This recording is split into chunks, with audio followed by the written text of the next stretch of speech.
నా పేరు డాక్టర్ శశికిరణ్. నేను nephrologist, Yashoda hospital, Malakpet. Kidney జబ్బున్న పేషెంట్లకు వచ్చే ఒక సాధారణమైన డౌట్ ఏమి అంటే మేము ఎటువంటి ఫ్రూట్స్ తీసుకోవచ్చు అని. సో ఫ్రూట్స్ తీసుకోవడము కొన్నిసార్లు కిడ్నీ పేషెంట్లకు హానికరం. ఎందుకంటే ఫ్రూట్స్లో పొటాషియం అనేది ఎక్కువ ఉంటుంది. కిడ్నీ అనేది సరిగ్గా పనిచేయనప్పుడు ఈ పొటాషియం అనేది మన బాడీ నుంచి బయటికి వెళ్ళడానికి అవకాశాలు తక్కువగా ఉంటాయి. సో ఈ పొటాషియం రక్తంలో పేరుకుపోతే దానివల్ల దుష్పరిణామాలు పేషెంట్ యొక్క హార్ట్ మీద ఉంటుంది. కానీ కొన్ని ఫ్రూట్స్ తీసుకోవడం వల్ల రిస్క్ అనేది ఉండదు. సో రిస్క్ తక్కువగా ఉన్నవి ఏవి అంటే మీరు యాపిల్ తీసుకోవచ్చు, పైనాపిల్ తీసుకోవచ్చు, వాటర్ మెలన్ తీసుకోవచ్చు, స్ట్రాబెర్రీ తీసుకోవచ్చు, బ్లూబెర్రీస్ అనేటివి తీసుకోవచ్చు.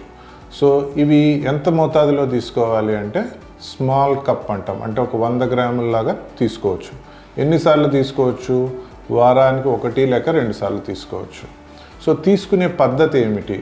మీరు తీసుకునే క్వాంటిటీ అనేది ఒకేసారి తీసుకోకూడదు.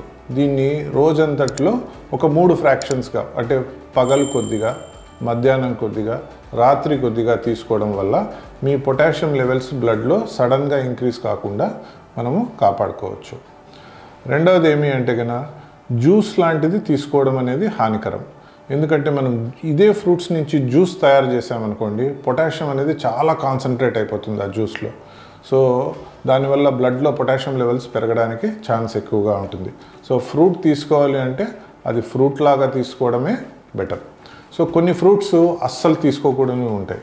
ఇవి ఏవి అంటే అరటిపండ్లు, సపోటా, నెక్స్ట్ సీతాఫలము, అవకాడో, కొబ్బరి నీళ్ళు. దీనిలో పొటాషియం కంటెంట్ చాలా హైగా ఉంటాయి. సో ఇవి ఎప్పుడూ తీసుకోకూడదు మీరు. కొన్ని ఫ్రూట్స్ రేర్గా తీసుకోవచ్చు, అంటే మేబీ 2 వారాలకు ఒకసారో లేక నెలకు ఒకసారో. అలాంటివి ఏవి అంటే దానిమ్మ పండు, లేక ఆరెంజెస్, లేక జామ పండు లాంటివి, లేక బొప్పాయి పండు లాంటివి 2 వారాలకో లేక 4 వారాలకో ఒకసారి చిన్న మోతాదులో తీసుకోవచ్చు. మీకు ఎప్పుడైనా కానీ మీ బ్లడ్ రిపోర్ట్స్లో పొటాషియం 5 కన్నా ఎక్కువ ఉంది అంటే ఏ ఫ్రూటు తీసుకోకుండా ఉండడం అనేది మంచి పద్ధతి. If you found this video useful, like, comment and subscribe for more health updates.